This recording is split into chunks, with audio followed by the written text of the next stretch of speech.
Welcome to this journey into one of the darkest corners of American history, where faith, charity, and unthinkable horror intertwined in the isolated mountains of Appalachia. Before we begin, I want to know, where are you watching this from, and what time is it there? Drop a comment below. There's something about hearing these stories late at night alone that makes them feel even more real. And this one is particularly difficult to tell. The year is 1898. The place is Harlan, County, Kentucky, deep in the Appalachian Mountains. This is a time when America is transforming rapidly, but these mountains remain frozen in an older, harsher world.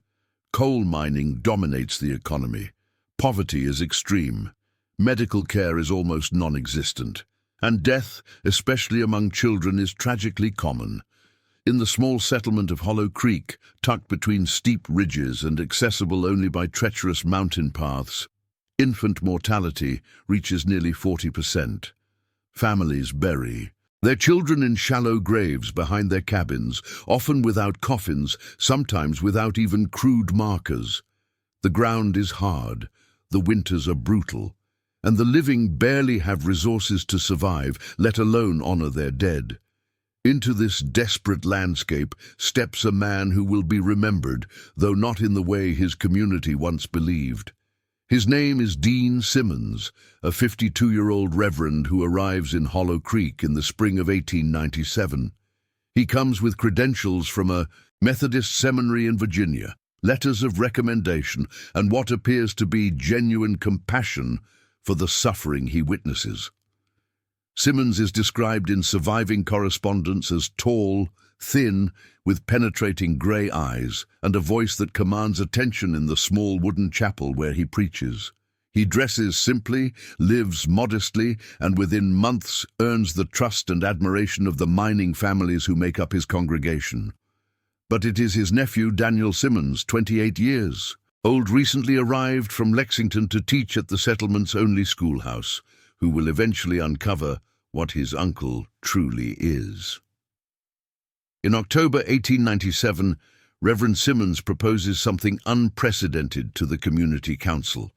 He wants to establish what he calls the Brotherhood of Eternal Mercy, a charitable organization dedicated to providing proper Christian burial for children whose families cannot afford it. He offers to convert the stone basement beneath the chapel into a preparation room where the dead can be washed, dressed, and photographed before burial. The proposal is met with gratitude. Parents weep with relief. The burden of burying a child is crushing, not just emotionally but financially. Simmons asks for nothing in return except permission to care for the deceased in his own way, following what he describes as ancient purification rituals that will ensure the children's souls reach heaven. The community agrees. How could they not? This is mercy itself, offered freely in a place where mercy is rare. Within weeks, the first child is brought to the Brotherhood, a 3-year-old girl named Margaret Hutchins, who died of pneumonia. Her parents are barely 20 years old, already broken by loss. Reverend Simmons takes the small body with reverence, promises a beautiful service, and retreats to the basement chapel with 2 other men he has recruited into his brotherhood. Isaac Crawford, a 45-year-old foreman at the mine, and William Garrett, a 50-year-old widower who lost his own children years before. 3 days later, Margaret Hutchins is buried in a small pine coffin donated by Simmons himself. The funeral is beautiful. The family receives a framed photograph of their daughter, posed peacefully as though sleeping, dressed in white lace that they could never have afforded. They are overwhelmed with gratitude. Over the following months, more children arrive at the Brotherhood's care. 6 in the winter of 1897, 9 in the spring of 1898. The Reverend's reputation grows. He is spoken of as a saint. But Daniel Simmons, teaching reading and arithmetic to the settlement's children by day, begins to notice something strange.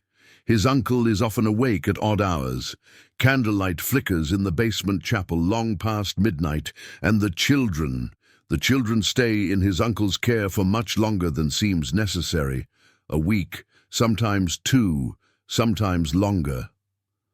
When Daniel asks about this, his uncle explains patiently that proper purification takes time, that rushing the process would be disrespectful to God and to the deceased. Daniel wants to believe him, but something in his uncle's eyes, some flicker of defensiveness, plants a seed of doubt. And in the summer of 1898, that seed will begin to grow into horror.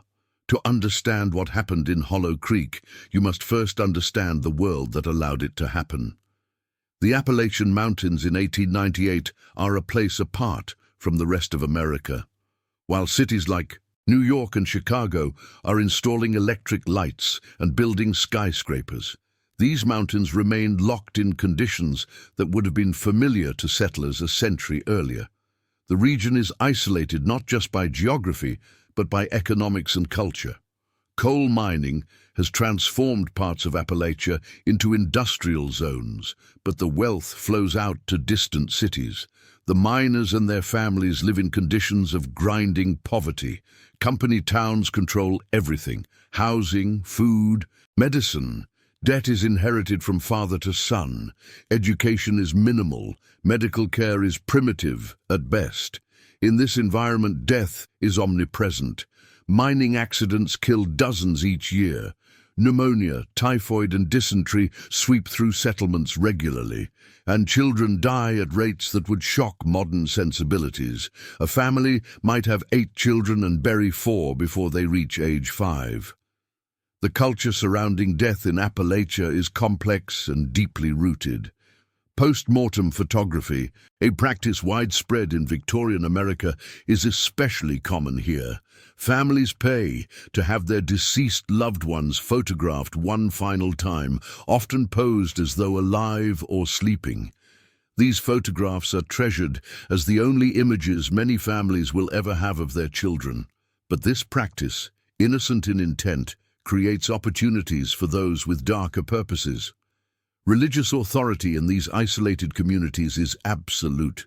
A minister is not just a spiritual leader, but often the only educated person for miles. He settles disputes, interprets scripture, and defines morality. To question him is to risk social ostracism or worse. This is the world Dean Simmons enters, and he understands it perfectly. His arrival in Hollow Creek is not accidental. Research into church archives, discovered decades later, reveals that Simmons had been quietly removed from 2 previous congregations, one in Virginia and one in Tennessee. The reasons are never explicitly stated in the official records, but letters between church officials contain euphemisms that suggest inappropriate conduct and concerns regarding the deceased. These warnings never reach Hollow Creek. Communication between settlements is slow and unreliable, and Simmons arrives with apparently legitimate credentials and a convincing story about seeking to serve the poorest communities. The chapel in Hollow Creek is a simple wooden structure built in 1883. It sits at the center of the settlement, surrounded by company houses where miners' families live in cramped, drafty rooms. Behind the chapel is a small cemetery where wooden crosses tilt at irregular angles, many unmarked or with names already weathered away. Beneath the chapel is a stone basement, originally intended for storage. It is here that Simmons establishes his preparation room. He installs a heavy door with a lock, explaining that he must preserve the dignity and privacy of the deceased. He brings in a table, washing basins, linens, and photographic equipment. He hangs heavy curtains over the small windows. No one is allowed inside except members of the Brotherhood. Daniel Simmons, arriving in January 1898 to take up the teaching position, has not seen his uncle in 12 years. Their families were never close, but when the opportunity to teach in Hollow Creek arises, Daniel accepts, partly from a desire to escape his own demons. He lost his wife to tuberculosis 2 years earlier and seeks a fresh start in a place where no one knows his history. His uncle welcomes him warmly, gives him a room in the small rectory beside the chapel, introduces him to the community. Daniel is struck by how respected his uncle is, how the miners remove their caps when Reverend Simmons passes, how women approach him with tears of gratitude. Daniel wants to admire his uncle, wants to believe in the goodness of what he is doing. The first months pass quietly. Daniel teaches 30 children of various ages in a one-room schoolhouse. He learns the rhythms of the settlement. The whistle that signals shift changes at the mine, the sound of hammers from the company store, the hymns that echo from the chapel on Sunday mornings. But as winter gives way to spring, Daniel begins to notice the deaths. They are not unusual in frequency. Childhood mortality is expected here.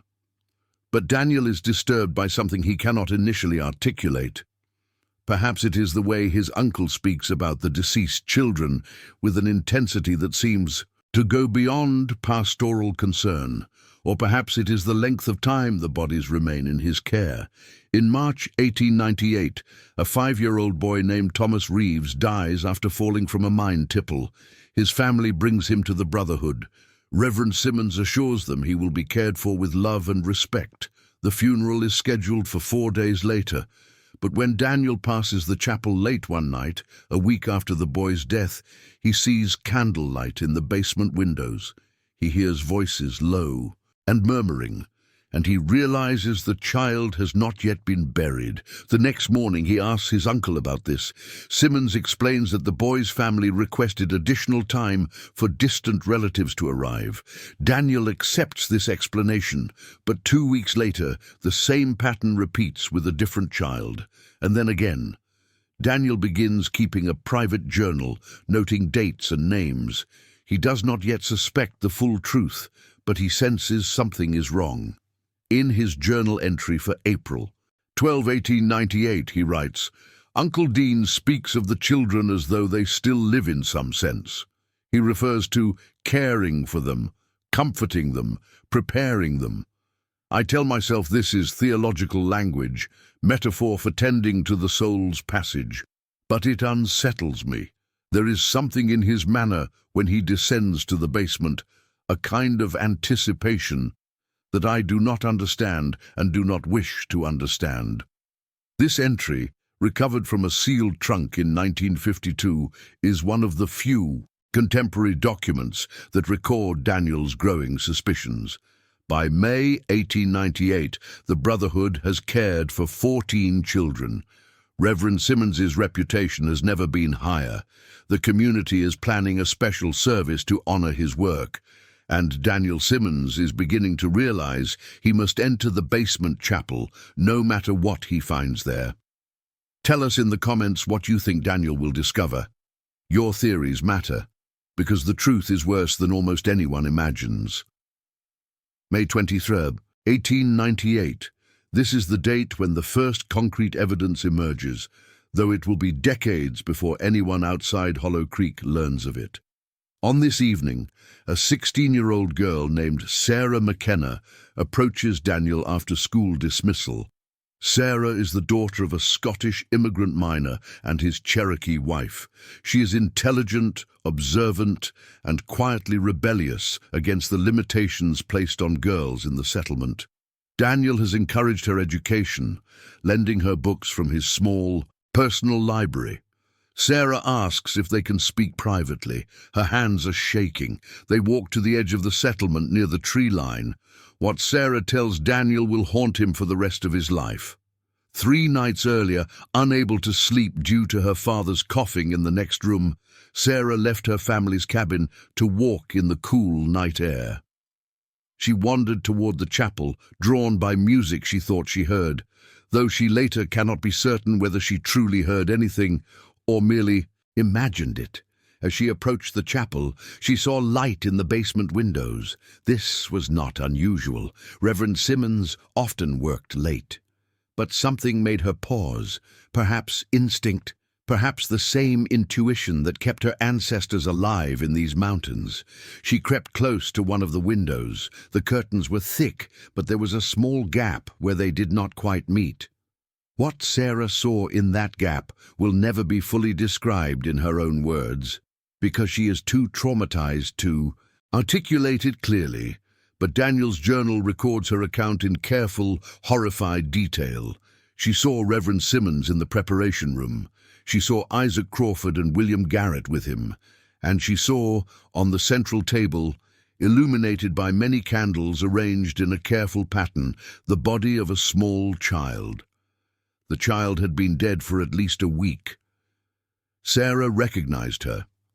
Emily Duncan, age 4, who died of scarlet fever. Sarah attended the funeral 5 days earlier, or thought she did, but the body on the table was the same child, now dressed in a different white gown, positioned in a way that Sarah describes as wrong, all wrong, like a doll arranged by someone who doesn't understand children. The 3 men were photographing the child, but the poses they created were not the peaceful, sleeping arrangements typical of mourning photography.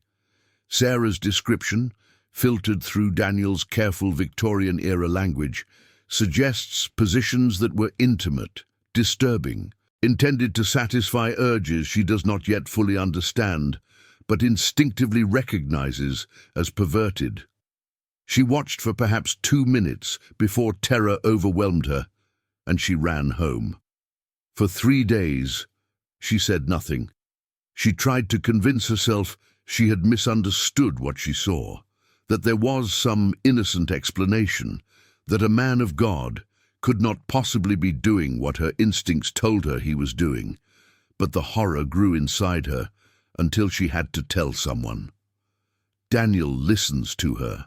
Account with growing sickness. He wants to disbelieve, wants to find alternative explanations, but Sarah's details are too specific, too consistent with his own observations. He asks her if she will testify to the community council. Sarah refuses, terrified. Her father works in the mine that Isaac Crawford supervises. Her family's livelihood depends on the goodwill of men connected to the Brotherhood. To accuse Reverend Simmons without absolute proof would destroy her family. Daniel understands. And he realizes that if he is to act, he must obtain evidence himself. That night, he begins watching the chapel. He does not sleep, sitting instead by his window with a view of the basement entrance. Near midnight, he sees his uncle descend the stone steps carrying a lantern. Then Crawford and Garrett arrive separately. The heavy door closes. Light glows behind the curtained windows. They remain inside for nearly 3 hours. Daniel cannot bring himself to look through the windows as Sarah did. Not yet, but he begins documenting everything, dates, times, which children are in the Brotherhood's care, and for how long. The pattern becomes clear. Children are kept for 7 to 14 days after death, far longer than necessary for simple preparation. The Brotherhood meets late at night, always the same 3 men, always in secret. And families receive their children back for burial, having seen them only briefly in open caskets, dressed beautifully, photographed in ways that seem generous and loving. No one suspects. No one questions. Reverend Simmons's reputation protects him like armor. On June 6, 1898, Daniel decides he must enter the basement chapel during daylight when his uncle is away. He has seen where his uncle keeps the keys, hanging on a peg inside the rectory. He waits for a Wednesday morning when Simmons rides to a neighboring settlement to perform a wedding ceremony. Daniel takes the keys with shaking hands, crosses to the chapel, descends the stone steps, unlocks the heavy door. The smell hits him first. It is not the clean scent of lye and soap he expected, but something sweet and chemical, underlaid with decay. The room is larger than he imagined, extending back under the chapel floor. Candles are everywhere, dozens of them, unlit now, but their wax dripped into elaborate patterns. The central table is scrubbed clean but stained in ways that will never fully wash out. Around the walls are shelves containing photographic plates, chemicals, developing equipment and clothing, small white gowns and suits, all in children's sizes, all carefully pressed and arranged. Daniel finds what he is looking for in a locked cabinet, though he must force the lock with a prying tool. Inside are 3 leather-bound journals. He takes them, returns to his room, locks his door, and begins to read. The journals are written in his uncle's precise handwriting. They are detailed, methodical records of every child the Brotherhood has cared for, beginning not in 1897, when Simmons arrived in Hollow Creek, but in 1892 at his previous congregation in Tennessee. There are entries for 47 children over 6 years. Each entry includes the child's name, age, date of death, and physical description. But then the entries descend into detailed accounts that Daniel can barely force himself to read. Descriptions of purification rituals that are clearly violations of the deceased. Accounts of photographic sessions that document abuse. Reflections on the beauty and innocence that Simmons claims to preserve through his actions. The language is religious in tone, citing scripture twisted to justify unspeakable acts. Simmons writes of preserving purity and communing with angelic forms and preventing corruption through sacred touch. It is the writings of a man who has convinced himself that his perversions are holy. Daniel vomits into his wash basin, sits trembling for an hour, then forces himself to continue reading. The journals reveal that Isaac Crawford and William Garrett are not merely assistants, but full participants. They take turns with the photographic equipment, they assist in the rituals, and they have paid Simmons for this privilege, though the amounts are never specified. This is not charity. It is an organized network that exploits the dead children of the poor for sexual gratification, disguised as Christian mercy. The journals also contain references to brothers in other settlements, suggesting the network extends beyond Hollow Creek. Names are mentioned: other ministers, a doctor in Virginia, a photographer in North Carolina. The Brotherhood of Eternal Mercy is not just 3 men in one isolated settlement. It is larger, older, and far more organized than Daniel imagined. On the final page of the most recent journal, dated 5 days earlier, Simmons has written, "Young Daniel grows suspicious. I see it in his eyes. He must be managed carefully. The work is too important to risk. God has given us this calling, and we must not falter." Daniel realizes his uncle knows, has been watching him just as Daniel has been watching the basement. He is in danger, and he must decide what to do next. Daniel faces an impossible choice. If he goes to the community council with the journals, his uncle will deny everything. Simmons is beloved. Daniel is an outsider, here less than 6 months. Without physical evidence beyond the journals, which his uncle will claim are fabricated or misunderstood, Daniel's accusations will fail. Worse, they may turn the community against him. But if he does nothing, more children will die, and their bodies will be violated by the men entrusted to honor them. He decides he needs more evidence, something undeniable. On June 10th, 1898, he returns to the basement chapel. This time, he goes deeper into the space, exploring areas he avoided before. Behind a partition at the far end, he finds a second room, smaller and windowless. This is where the photographic plates are stored. There are hundreds of them, carefully labeled and organized by date. Daniel lights a lantern, holds the plates up to examine them. What he sees confirms his worst fears. The photographs document systematic abuse. Children posed in ways that mimic life, intimacy, affection. Some images appear almost innocent until you notice the positioning of hands, the arrangement of clothing, the angles chosen to emphasize certain features. Other images are explicit in their perversion, leaving no doubt about intent. Each plate is labeled with the child's name and date. Daniel recognizes names he has heard in the settlement, children whose funerals he attended, whose families wept with gratitude for Reverend Simmons's kindness. He selects 12 plates that clearly document abuse, plates that cannot be explained away as normal morning photography. He wraps them carefully in cloth and hides them in his room. That night, he writes a detailed account of everything he has discovered. He plans to travel to the county seat in Harlan, 3 days' journey by horse, and present his evidence to legal authorities. But he underestimates the Brotherhood's vigilance. On June 12th, Sarah McKenna's father, Thomas McKenna, visits Daniel at the schoolhouse. McKenna is a hard man, broken by years in the mines, but not without conscience. He tells Daniel that his daughter has been talking nonsense about things she claims to have seen. He asks if Daniel knows anything about this. Daniel hesitates, then decides to trust him. He tells McKenna a carefully edited version of the truth, that he has concerns about his uncle's practices, that he has found evidence of wrongdoing, that he intends to report this to authorities. McKenna listens in silence. Then he says something that chills Daniel's blood. 2 other men ask questions about the Brotherhood.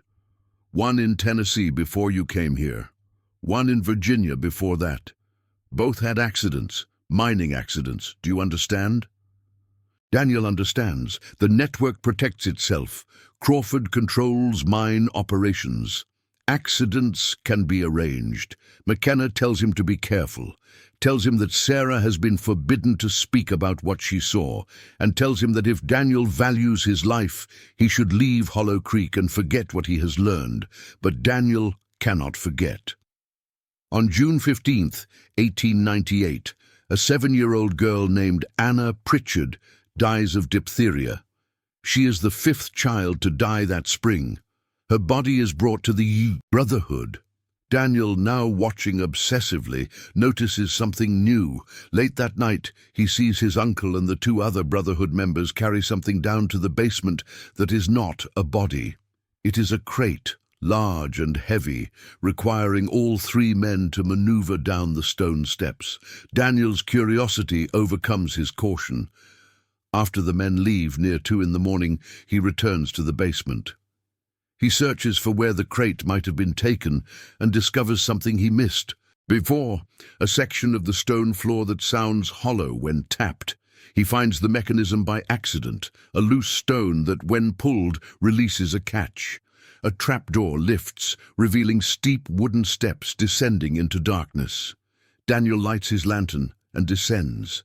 The air below is cold and damp. The steps lead to a natural limestone cavern that extends beneath the chapel and beyond. The miners of Hollow Creek know these mountains are riddled with such caves, but Daniel never knew one existed. Here, the cavern has been modified. Wooden supports prop up the ceiling, the floor has been leveled, and along the walls are alcoves, carved or perhaps natural, that have been adapted for a terrible purpose. In each alcove rests a small coffin. Daniel approaches the nearest one with mounting horror. The coffin is sealed, but has a glass panel set into the lid.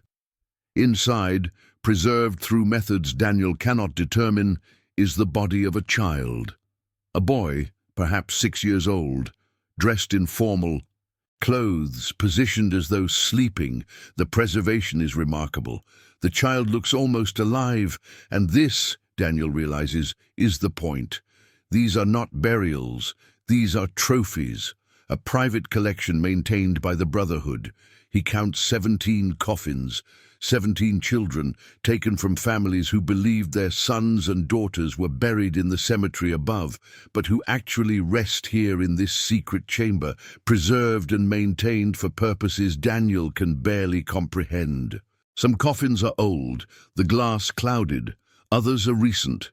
The newest contains Anna Pritchard, just deceased 3 days earlier. Daniel discovers a ledger in a metal box, protected from moisture. It records each child, name, date of acquisition, preservation method used, and notes on condition. The ledger goes back to 1889, suggesting this chamber predates Simmons's arrival. Was there another Brotherhood before, or did Simmons discover and adopt an existing secret? The notes describe experiments with different preservation techniques. Some bodies were embalmed with arsenic compounds, others were kept in sealed environments with chemical treatments. The Brotherhood has been perfecting its methods over years. Near the back of the chamber, Daniel finds something worse: a sleeping area, a cot with blankets, a small table with candles and books, a chair positioned to face the alcoves. The Brotherhood members spend time here, sitting with the preserved dead, alone with their collection. Daniel's hands shake so badly he nearly drops his lantern.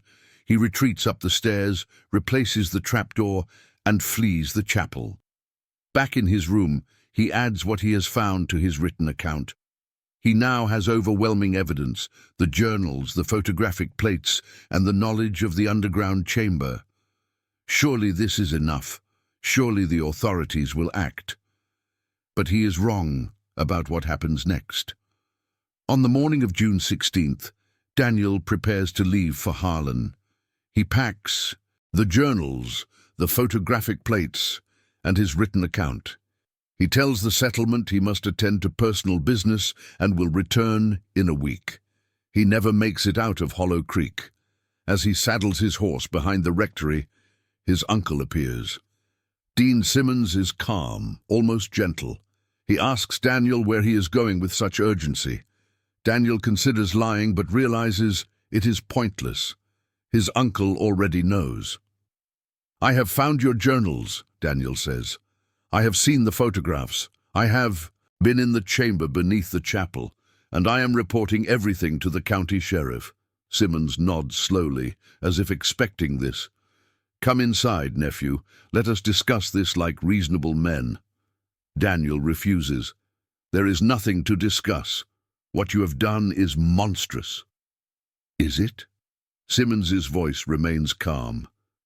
"These children were dead, Daniel, already gone. We harmed no living person. We violated no one who could suffer. We merely preserved them, honored them, kept them from the corruption of the earth. You violated their bodies.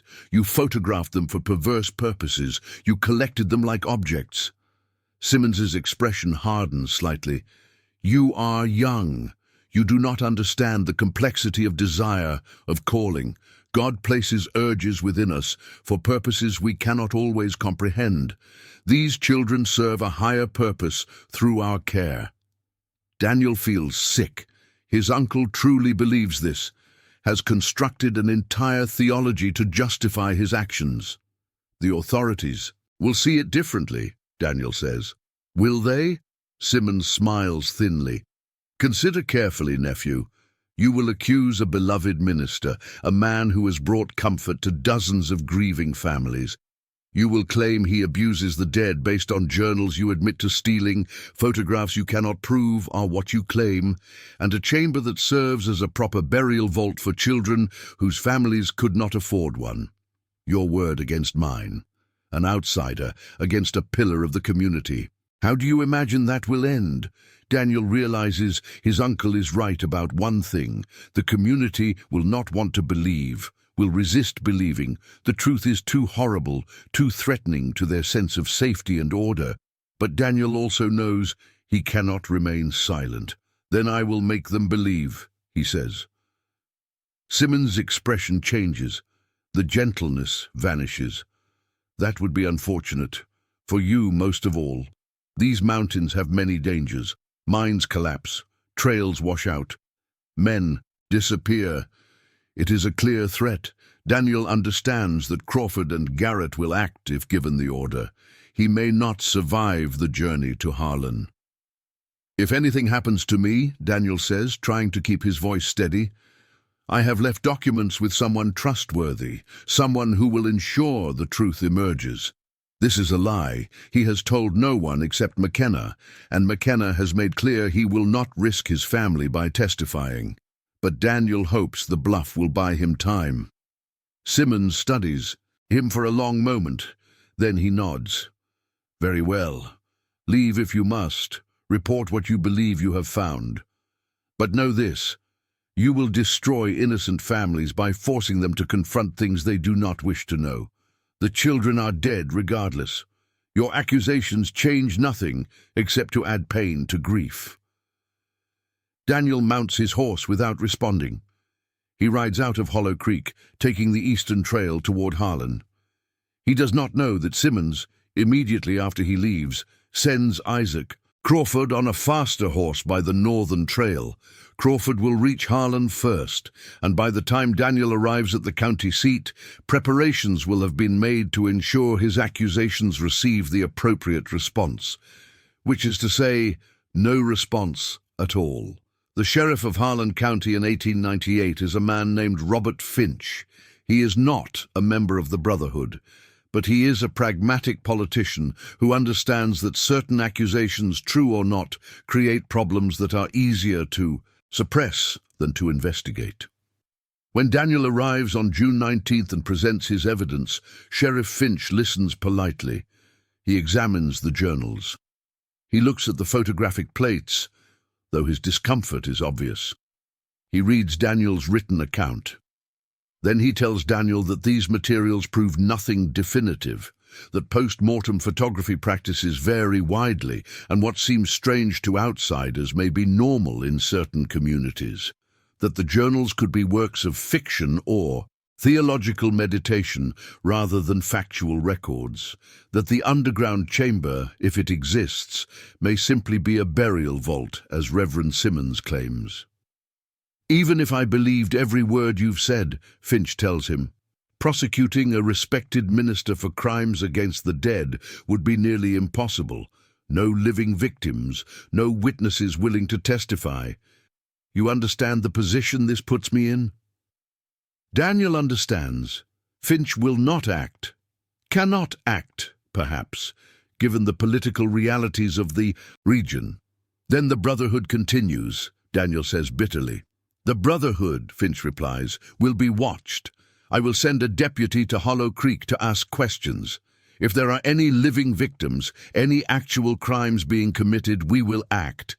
But these accusations alone are not enough. Daniel leaves the sheriff's office defeated. He has failed. The evidence he risked everything to gather means nothing in the face of institutional reluctance to confront horror. He does not return to Hollow Creek, cannot bear to face his uncle's triumph. Instead, he travels to Lexington, then to Louisville, trying to find journalists or reformers who will take up the cause. No one will. The story is too disturbing, too difficult to prove, too likely to invite lawsuits. And in Hollow Creek, the Brotherhood continues its work. The story of the Brotherhood of Eternal Mercy does not end in 1898. Though Daniel Simmons's direct involvement does. What follows are fragments discovered over decades that slowly build a fuller picture of what happened in Hollow Creek and beyond.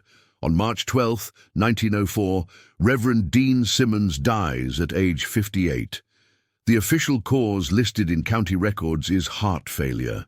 He is buried with honors in the Hollow Creek Cemetery, his grave marked with a substantial stone praising his charitable work. Within weeks, the chapel basement is sealed. The community council, in minutes recorded but not explained, votes to discontinue use of the lower level for any purpose. The heavy door is bricked over. The windows are boarded from the inside and outside. No explanation is given publicly. But oral histories collected in the 1960s suggest that something was found after Simmons's death. Some letters or confession, some evidence that could no longer be ignored. The community chose to seal it away rather than confront it. Isaac Crawford leaves Hollow Creek suddenly in April 1904, relocating to West Virginia. He dies in a mining accident 3 years later. William Garrett commits suicide in September 1904, hanging himself in his cabin. His suicide note, preserved by his sister and later donated to county archives, contains only one sentence. God forgive me for what I witnessed and did not stop. The underground chamber beneath the chapel is never officially acknowledged. When the chapel is demolished in 1923 to build a larger church, workers report finding unusual structures in the foundation that they were instructed not to discuss. An elderly foreman later tells his grandson that they found small coffins, 17 of them, some with glass faces. The coffins are buried in an unmarked mass grave somewhere on church property. In October 1931, an estate sale in Asheville, North Carolina, includes items belonging to deceased photographer Martin Keswick. Among boxes of old equipment and glass plates, a local history professor named Eleanor Graves purchases a collection of what appear to be Victorian mourning photographs. Only later, examining them closely, does she realize what she has found. The photographs match descriptions in an obscure pamphlet she once read about questionable practices in post-mortem photography. The poses, the staging, the subtle wrongness of the images. She contacts law enforcement, but the trail is cold. Keswick died in 1929. Any associates are dead or scattered. The children in the photographs would now be adults in their 40s, if they had lived, but they are long dead and buried. Professor Graves publishes a carefully worded academic paper in 1933 titled Aberrant Practices in Appalachian Mourning Photography, 1890-1905. She does not name Keswick directly, but describes the collection she found. The paper is largely ignored by mainstream academics, but circulates among those studying deviant behavior. In her private notes, never published, Graves writes, "I believe these photographs document an organized network operating across multiple states. The consistency of technique, the similar staging methods suggest coordination. How many were involved? How many victims? I fear we will never know the full scope." Daniel Simmons lives until 1949, dying at age 79 in a veterans' home in Ohio. He never returned to Hollow Creek after 1898. He never married. He spent decades teaching at various schools, moving frequently, drinking heavily in private, and carrying the weight of his failure to stop his uncle. 2 weeks before his death, he gives a sealed envelope to the home's chaplain with instructions that it be opened only after he passes and then sent to the Kentucky Historical Society. The envelope contains a 40-page handwritten account of everything he witnessed in Hollow Creek. The original journals he took from his uncle are long gone, lost or destroyed during his years of wandering. But his memory of what they contained remains clear. His account is filed in the Historical Society archives, but not widely publicized. It is labeled unverified, personal testimony, and remains there, largely unread, until a graduate student researching Appalachian religious history discovers it in 1978. That graduate student, Marcus Webb, attempts to verify Daniel's claims. He travels to Hollow Creek, now a largely abandoned settlement since the mines closed in the 1950s. The old chapel is gone. The cemetery is overgrown. Few residents remain who remember the 1890s. But he finds Thomas McKenna's granddaughter living in a trailer on the outskirts. She is in her 60s, sharp-minded and willing to talk. "My grandmother Sarah told me stories before she died," she says. "Said there were terrible things done in that chapel basement.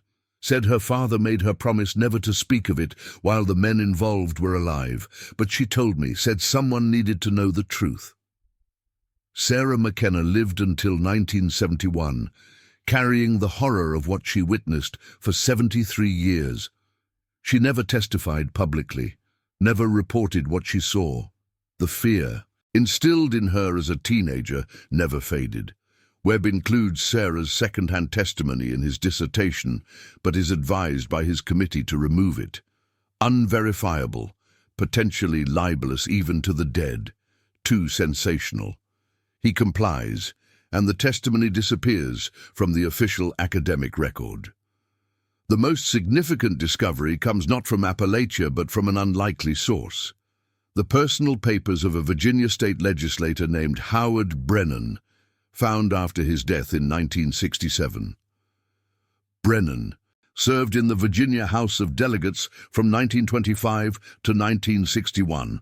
Among his files is a folder marked Methodist Church Investigation Never Pursued.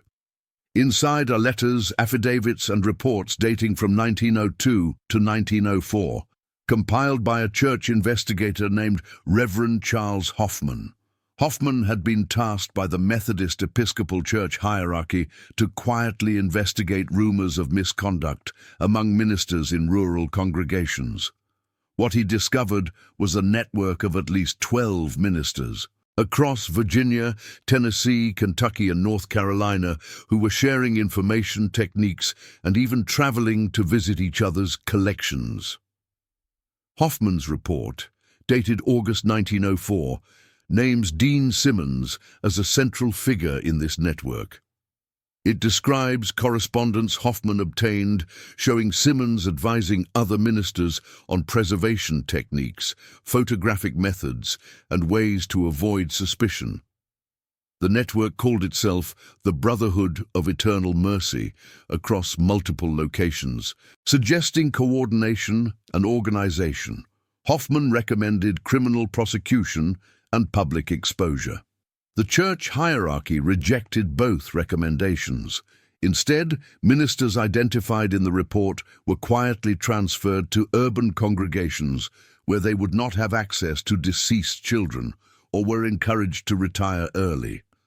The reasoning, explicit in internal church correspondence, was fear of scandal. To expose this would damage faith in the ministry across the entire region. Better to remove the cancer silently than to reveal its existence. Brennan apparently obtained these documents during a separate investigation in the 1930s and kept them for reasons he never explained. Perhaps as insurance, perhaps as evidence of institutional corruption he could not bring himself to expose publicly. When historians discover Brennan's papers in 1968, they face the same dilemma the church faced in 1904, expose the truth and damage institutional credibility, or remain silent. Most choose silence. A few publish carefully worded academic papers that hint at the findings without full disclosure. In 1982, a woman named Rebecca Garrett contacts the Appalachian Studies program at East Tennessee State University. She is 83 years old, the youngest daughter of William Garrett, one of the original Brotherhood members. Rebecca was 9 years old when her father killed himself in 1904. She spent her life believing he died from grief over losing his own children years earlier. But after watching a television documentary about Victorian death photography that included brief mention of aberrant practices, a memory surfaced. 3 weeks before his suicide, her father took her aside. He was drunk, weeping. He told her he had done terrible things, that he had failed to protect children even though they were already dead, that he deserved damnation. Rebecca did not understand at the time, but now, 78 years later, pieces connect. She remembers her father's late-night absences, his association with Reverend Simmons, his sudden spiral into despair after the minister's death. "I think my father was part of something evil," she tells the researcher who interviews her. "I think he participated in ways I don't want to imagine, and I think it destroyed him, but I also think he was not the worst of them. There were others, and I believe it was happening in other places too, not just Hollow Creek." She has no evidence beyond memory and intuition, but her testimony adds another layer to the emerging picture. The researcher asks if she wants to go public with her story. Rebecca refuses. "I am old. My children and grandchildren do not need to carry this shame, but I wanted someone to know, someone to write it down, so that if others ever come looking for the truth, there is one more piece of the puzzle." Her testimony is recorded and archived. She dies 6 months later. In 1995, researchers gain access to previously sealed Tennessee state mental hospital records from the early 20th century. among thousands of patient files, is one for a minister named Jonathan Crenshaw, admitted in 1909 at age 47. Crenshaw's admission papers describe him as suffering from acute melancholia and delusional guilt. His recorded statements to doctors include references to purification rituals, preservation of innocence, and the Brotherhood's holy mission. His file includes a letter he wrote to the hospital director, never sent, confessing to violations of the deceased carried out in service to corrupted theology. He names Dean Simmons as the man who taught him these practices during a visit to Tennessee in 1896. Crenshaw remains institutionalized until his death in 1923. His file suggests he was lucid and genuinely remorseful, but hospital staff considered his confessions to be religious delusions rather than admissions of actual crimes. The significance of Crenshaw's testimony is not recognized until a researcher cross-references his admissions with the earlier discovered Hoffman report and Daniel Simmons's 1949 confession. Suddenly, the pattern becomes undeniable. The Brotherhood was real. It operated across multiple states. It involved at least 12 ministers and perhaps more, and it functioned for at least 2 decades, possibly longer, before internal collapse and death scattered its members. How many children were violated? The evidence suggests at least 89 based on records that survived. But given the fragmentary nature of documentation and the likelihood of destroyed evidence, the true number is certainly higher, perhaps hundreds. And this raises a final, disturbing question. If the Brotherhood of Eternal Mercy operated across Appalachia in the 1890s and early 1900s, how many other similar networks existed elsewhere in America during this period? How many remain undiscovered, their secrets buried with their participants? Today, Hollow Creek is barely a memory. The mine closed. In 1954, the families dispersed. The settlement slowly emptied until only a handful of houses remained, occupied by elderly holdouts who eventually died or moved away. The chapel is long gone. The cemetery is overgrown, headstones toppled or stolen. County records from that era are incomplete, damaged by water and mold in a basement archive. The exact location of the underground chamber, if it existed, is unknown. But the evidence, scattered across decades and archived in multiple institutions, paints a consistent picture. The Brotherhood of Eternal Mercy was real. Dean Simmons and his associates violated the bodies of dead children under the cover of charitable work. They operated with impunity because their crimes were against the dead rather than the living, because their community desperately wanted to believe in their goodness, and because institutions chose silence over scandal. 3 theories attempt to explain what happened in Hollow Creek. Theory 1. The isolated monster. Some argue that Dean Simmons was a singular predator who manipulated others into participation, that Crawford and Garrett were weak men drawn in through gradual corruption, that the network, if it existed, was loose and informal rather than organized. This theory suggests removing Simmons ended the immediate threat, and the Brotherhood's activities were limited to a few locations over a relatively brief period. This is the most comfortable theory. It allows us to believe the horror was contained, that it ended definitively in 1904, and that institutions acted reasonably given the limitations of the time. Theory 2. The organized network. Others, particularly those who have studied the Hoffman report and the cross-referenced testimonies, believe the evidence points to something more systematic, that the Brotherhood was a true network spanning multiple states, coordinated through correspondence and shared practices, that it may have included not just ministers but also doctors, photographers, and other professionals with access to the deceased. The 12 known members represents a minimum, not a total. This theory suggests we have uncovered only a fraction of the truth, that most evidence was successfully destroyed, or remains hidden in archives, never properly examined. That similar networks may have operated elsewhere in America during this period, taking advantage of the same conditions. Isolated communities, high mortality rates, limited oversight, and cultural practices around death that created opportunities. Theory 3. The ongoing legacy. The darkest theory, advanced by a few researchers, is that while the specific Brotherhood of Eternal Mercy may have ended in the early 1900s, the pathology it represented continues, that individuals with similar urges have always existed and will always find ways to satisfy them. That modern funeral practices, medical examiner systems, and closer oversight have made such organized networks impossible, but individual violations still occur. This theory points to occasional modern cases where funeral home workers or morgue employees are caught photographing or violating the deceased. Are these isolated incidents, or are they glimpses of a continuing phenomenon that remains largely undetected? We cannot know the full truth. Too much evidence is lost. Too many witnesses are dead. Too many institutions chose silence over exposure. What we do know is this.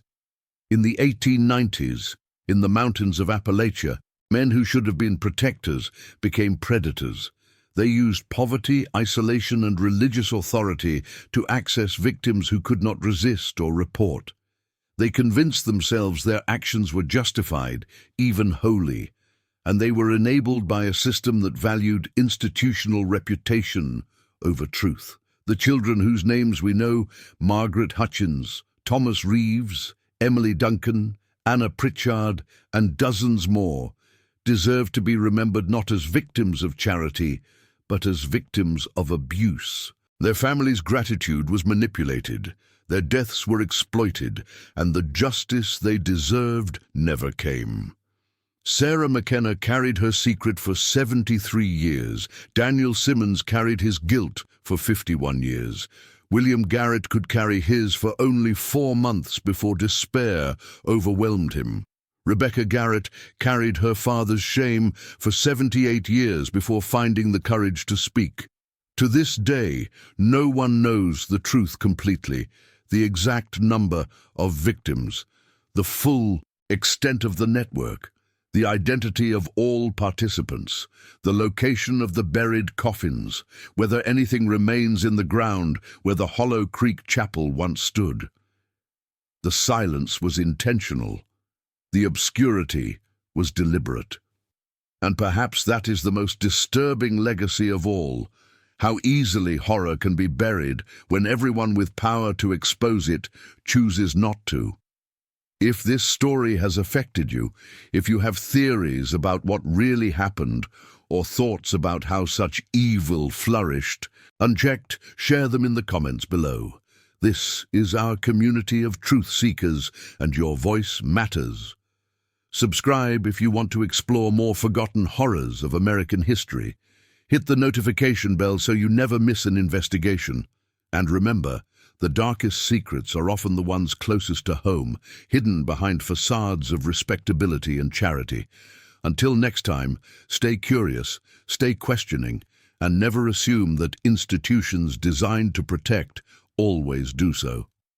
The dead of Hollow Creek are still waiting for full justice. We owe them at least the truth.